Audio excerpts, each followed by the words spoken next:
But the word catacombs comes from two words, Catacombs, near the caves. And in the Middle Ages, they started giving this term to all the underground cemeteries. In the first century, when Saint Peter and Saint Paul, they died, they were not buried here. So please don't ask me about their tombs here, okay? Why? Because in the first century, Christians, they did not have their own cemetery. That's why Saint Peter was buried in the Vatican Hill and Saint Paul in Via Ostiense, all outside the walls of Rome.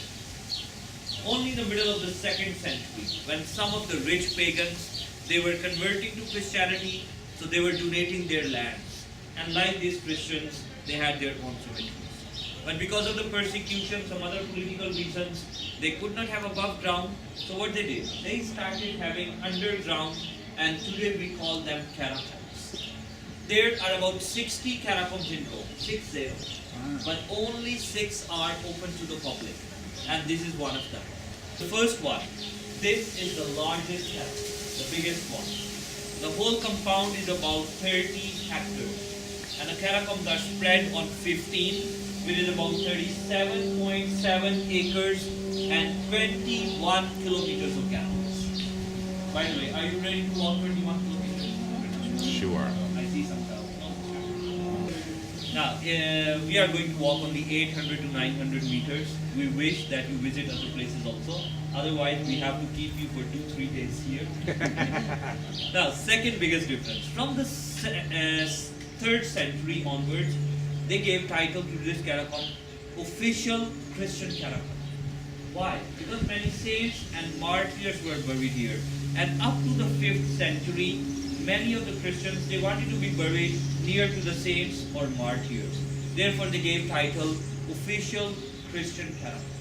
That's why the things I'll be telling you, it's not preaching, it's because this is a Christian catacomb. Okay? As the name is San Callisto was a deacon, and he was assigned by Pope Zephyrinus at that time to provide each and every Christian his proper burial place. So, this is not to harm anybody, just to explain things up there. You see these people? These people were called fossuries. Fossuries were grave diggers. But when you are going to see the whole work down there, we cannot say they were only the grave diggers. Why? Because all the pavements, corridors, frescoes, paintings, actually the whole structure was created by them. So we could say they were the architects and engineers of that time. And you will be witness of that. Okay? Now, as in the 2nd century, Christians were under persecution, so the burials were very simple and poor ones. You see these rectangular tombs here, these are called loculis. They were placing the bodies inside, just wrapped in a piece of cloth with some perfumes, sealed with a marble slab, with the name above and a symbol. That's all. As some time passed, Christians, they started making these kind of tombs. These are called arcosolium. Why? Because we see an arch above the tomb. You are going to see these kind of family tombs also. These are called cubicles of families. They are a combination of loculis and arcosolium. So both kind of tombs you are going to see. Of today, we say 1st, 2nd, 3rd and 4th. But here, we are only going downwards. So 1st, 2nd, 3rd and 4th. But we are going to walk only in the 2nd level. Why? First of all, we don't have enough time to walk 21 kilometers of galleries, so you are safe, don't worry, you can go back home. Okay. Secondly, The most important parts are on the second level. And thirdly, it's good to see the second level, where it's a combination of or mixture of things from the 2nd and the 3rd century, and also from the 4th and the 5th century. So you could have the whole idea of the catacombs. When they were digging up this place, of course, they need light and air. Without this, they could not work. You see on this side, with the bricks and the net on the top, this is one of the light and air shafts. So they were making these kind of shafts on the top, and they would dug a few meters down. So the shafts were here, and they would dug a few meters down. If there was need, they would dug more, and little by little they were able to arrive to the 4th level. But when I'm talking about the 4 levels, I'm also talking about of almost 400 years, from 2nd to the 5th century. That's why when I say ancient tombs, I'm talking about of the 2nd and the 3rd century. When I say recent, I'm talking about the 4th and the 5th century. So please don't think of last year, nothing of last year, okay? Now, as this is a Christian catacomb, so the symbols are very important here.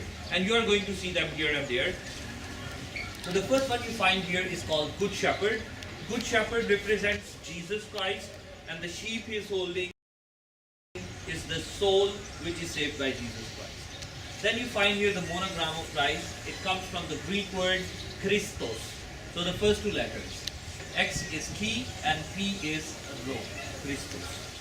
Then the anchor. As the ship arrives to the port safe and sound, as the Christian arrives to its final destination. Then you find here fish.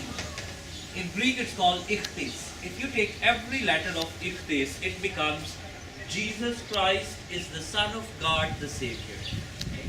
Then you find here this open arm person, this is called orante. Orante means the soul is in divine peace. And then done with the olive branch, we still use it for peace. But here the soul is resting in peace and is with Christ. And the 2 branches here, if you have watched the Roman movies, they were using the crown with branches. So it was the sign of victory for them. So for Christians, winning over death, the sign of victory also. Okay? Now, inside the family cubicles, these family tombs, you are going to see also the original frescoes of the 3rd century. Not all together, but in different cubicles you are going to see them. So as we are many, so it's difficult to explain inside the gallery there. So I'll be explaining here, and there you will see them clearly. So the first one you find here is very important for the early Christians.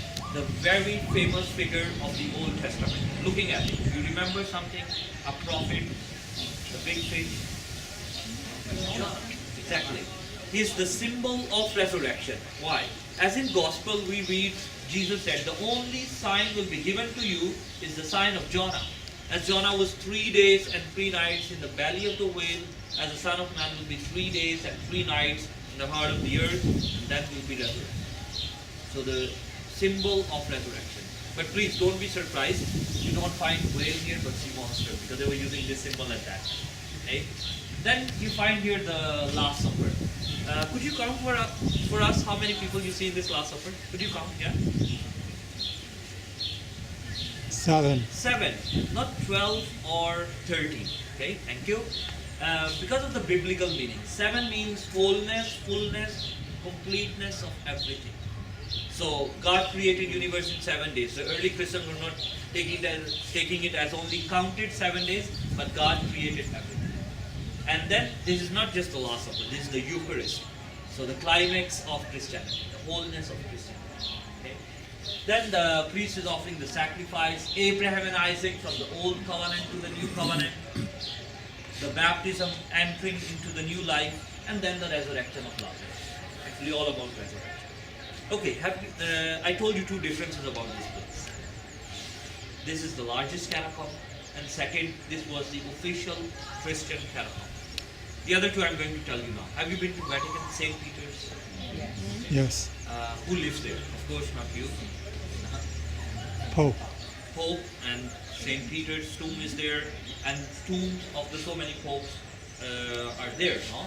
But I tell you, after Vatican, after St. Peter's, in the whole world, if you find so many popes together, is this catacomb. 16 popes were buried here from 2nd to the 5th century. So you are going to see the crypt of the popes. And the meanings I'll be telling you now. Is anybody among you named Cecilia?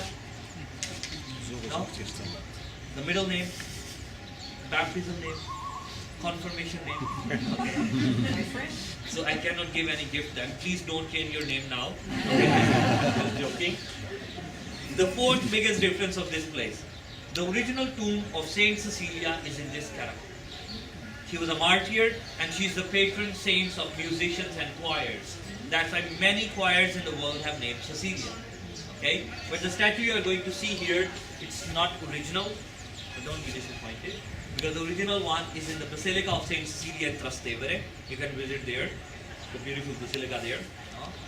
Here's the copy of the original one donated by one family. And why they donated? Because the tomb was empty.